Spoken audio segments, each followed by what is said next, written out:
What does it take to be native?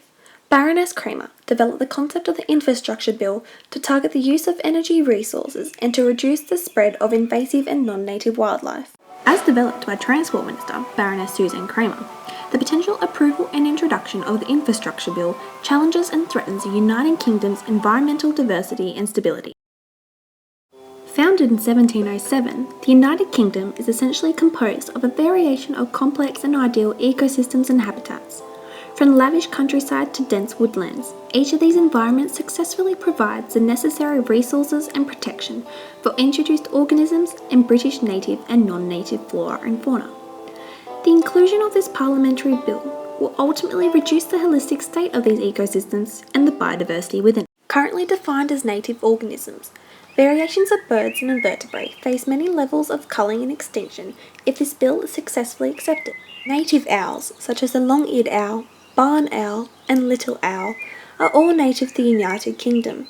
The reclassification of this family may allow them to be treated as vermin and non-native. According to Stuart Brooks, the John Muir Trust executive, the copper, large blue butterfly and short-haired bumblebee are expected to dramatically reduce within Britain as they will officially be referred to as non-native wildlife.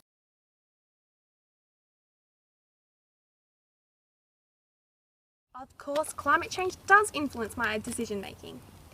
All ideas and methods have to be thought through carefully and constructively in relation to our current Earth stance and holistic well-being. Ideally, this infrastructure bill was designed to reduce the amount of invasive and non-native organisms and species in our land. Of course, some native species may get caught in the crossfire. However, that is a risk we're willing to take to improve the long life of our country. We will handle these methods appropriately and to the best of our ability. The author of the inspired article, Robin McKee, does not possess any official credentials in the scientific or governing field. Minimal inclusion of Susan Kramer within the article encouraged a persuasive and negative opinion in her favour.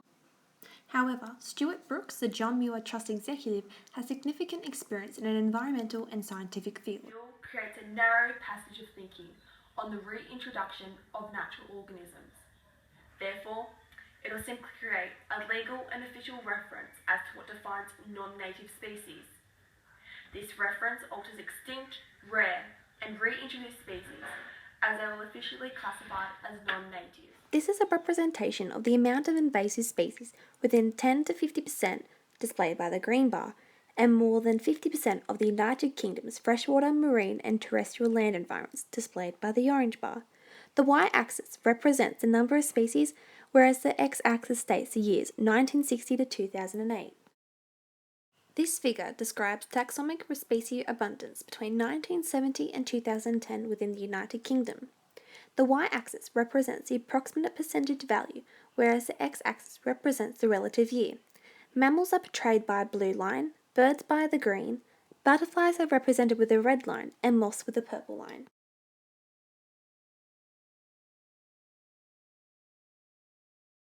Oh, well, I just think she's trying to do her bit, and, I'm blessed here on the coast of Blackpool because there is an environment out there, and I think she's just trying to help it, and, if things happen, that's just her job. Thank you. It's going to affect me, it's going to affect everyone. The fact of the matter is we've got to maintain our environments and what animals and plants have to sustain their life. It's not about me and people now, it's what future generations are going to have to use.